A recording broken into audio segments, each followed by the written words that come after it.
Kembali kita akan berbincang bersama dengan Romo Aldo, melanjutkan kemudian bagaimana pesan-pesan ataupun juga kenangan yang ditinggalkan oleh sosok Bapak Paus Fransiskus. Romo Aldo sebagai seorang Romo maupun juga kardinal yang lain mungkin pemimpin umat Katolik.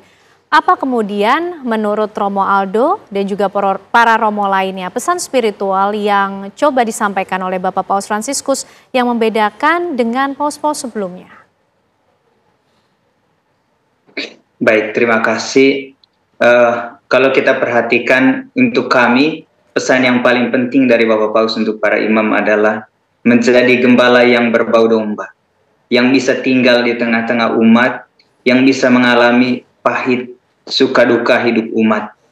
Lalu yang kedua, dia mengajak para imam semua, kardinal, uskup, paus, kardinal, uskup, ya, dan juga para imam, terutama para seminaris dimanapun, untuk selalu bergembira. Itu yang paling penting.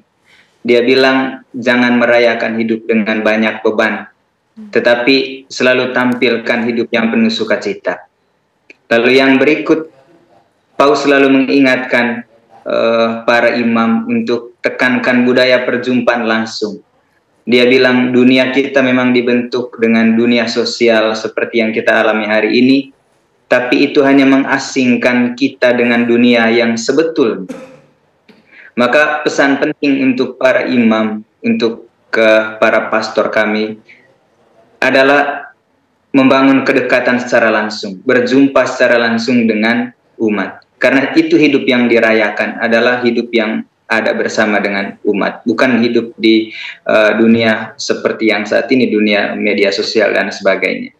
Lalu pesan yang keempat yang selalu dia ulang, dia bilang, kalau berkhotbah jangan omong terlalu panjang. Jangan bicara terlalu panjang. Cukup 5-7 menit bicara dari hati. Yang penting adalah bercerita tentang hidup melayani. Itu pesan-pesan penting. Oke, menarik sekali tentunya. Menjadi pesan ataupun catatan penting ya bagi para imam, uskup dan juga kardinal ketika menghadirkan pelayanan bagi umat Katolik tentunya. Romo Aldo, mungkin ada juga yang bisa disampaikan mengenai kesan, pengalaman perjumpaan Romo Aldo dengan Paus Fransiskus mungkin di Roma. Apa kemudian aktivitas yang sering kali dilakukan oleh Paus Fransiskus yang bisa menggambarkan bagaimana kemudian semangat pelayanan yang coba dihadirkan oleh Bapak Paus untuk umatnya. Bahkan tidak hanya umat Katolik tapi juga untuk melahirkan ataupun terus menanamkan nilai-nilai kemanusiaan. Baik, kalau kita perhatikan baik, semua khotbah Paus ataupun pesan-pesannya di hari Minggu waktu Angelus atau doa di Vatikan, dia selalu tidak lupa bicara tentang perdamaian. Itu untuk semua orang. Makanya kalau kita perhatikan, dia itu sebetulnya sangat anti terhadap perang. Ya. Dia selalu mengingatkan setiap hari. Bahkan kemarin dalam pesan Paskah, dia bilang, di mana tidak ada kedamaian, di situ tidak ada kebebasan. Dan dia bilang, tahun ini adalah tahun jubileum, tahun pembebasan. Pembebasan bagi semua orang, baik itu tahanan politik atau tahanan perang dan sebagainya. Dan dia selalu mengingatkan agar negara saat ini, semua negara berhenti untuk melakukan banyak kekejaman, berhenti berperang. Melainkan dia bilang bangun dialog. Dia selalu tekankan pentingnya dialog, perjumpaan secara pribadi. Karena itu kalau kita perhatikan secara langsung, ya, dalam hari-hari ketika kita bertemu dia di lapangan Santo Petrus, ya, dan juga dalam setiap perjumpaannya dengan siapapun, dia selalu berbicara tentang apa pentingnya damai, apa pentingnya hidup bersama dengan tenang. Ya. Karena itu banyak hal penting yang hemat saya dia tekankan untuk mengingatkan kita. Contoh yang kali lalu sempat ramai, budaya gosip. Budaya gosip itu karena orang tidak berjumpa secara langsung dan orang hanya mendengar cerita dari mulut ke mulut. Saya kira itu pesan yang kemudian menebarkan api kebencian. Dan Paus Fransiskus dia berjumpa dengan siapapun secara dekat dari hati ke hati. Oke, begitu mendalam dan begitu relevan nampaknya setiap pesan yang coba disampaikan oleh Paus Fransiskus melihat perkembangan zaman yang terjadi. Romo Aldo, tentu yang juga ingin diketahui oleh pemirsa di rumah, bagaimana kemudian nanti tata cara ataupun prosesi persemayaman yang kemudian coba disusun di Basilika Santo Petrus ataupun juga Tahta Suci untuk kemudian menyusun acara prosesi penghormatan terakhir kepada Bapak Paus Fransiskus di sana. Baik, biasanya dalam tradisi sejauh ini, selama ini ya, 9 hari berkabung itu di Roma untuk semua. Dan setiap umat yang mau hadir, itu bisa hadir dalam Vatikan dan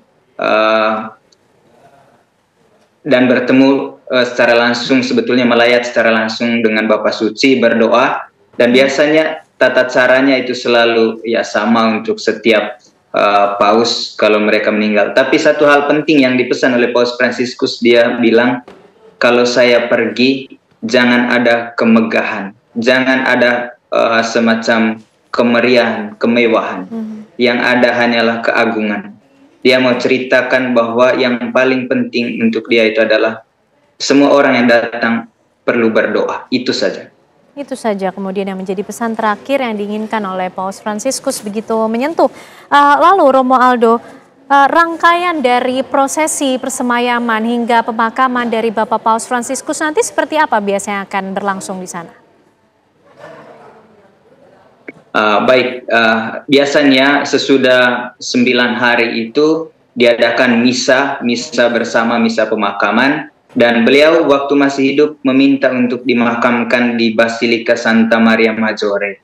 Itu salah satu basilika yang didedikasikan khusus untuk menghormati Santa Perawan Maria. Dan Paus ini, Paus Fransiskus, dia itu adalah tokoh yang sangat dekat dengan Bunda Maria. Setiap dia memulai misinya, kemanapun dia pergi, bahkan mau kunjung ke Indonesia dulu, dia selalu memulainya dengan berdoa di depan di Basilika Santa Maria Maggiore. Jadi biasanya sesudah 9 hari berkabung, ya di hari terakhir itu diadakan misa bersama di Piazza San Pietro bersama dengan seluruh umat. Lalu kemudian dia akan dimakamkan sesuai dengan apa yang dia harapkan waktu dia masih hidup. Ya seperti itu. Romo Aldo, untuk Bapak Paus Fransiskus sendiri nanti jenazahnya ini kemudian akan disemayamkan di mana, di bagian mana dari Basilika Santo Petrus untuk kemudian nanti umat maupun juga peziarah ini bisa hadir untuk melihat langsung mungkin? Ya, biasanya jenazahnya akan disemayamkan di dalam altar utama di Basilika Santo Petrus. Semua orang yang bisa datang berdoa, melayat, ya bisa melihat beliau. Karena Piazza San Petrus, Basilika San Petrus itu basilika yang sangat besar dan bisa dijangkau oleh semua orang. Tapi biasanya misa pemakaman itu akan dilaksanakan di piazzanya, di halaman Santo Petrus yang biasa kita perhatikan. Ya, seperti itu. Baik, Romo Aldo, kita tentunya masih ingin tahu cukup banyak informasi yang berkaitan tentunya dengan wafatnya Paus Fransiskus, termasuk bagaimana kemudian jalannya Tahta Suci dengan wafatnya Paus Fransiskus setelah ini, Romo Aldo. Tapi usai jeda, Romo Aldo, kami masih akan kembali hadir untuk Anda pemirsa dalam Breaking News TV One.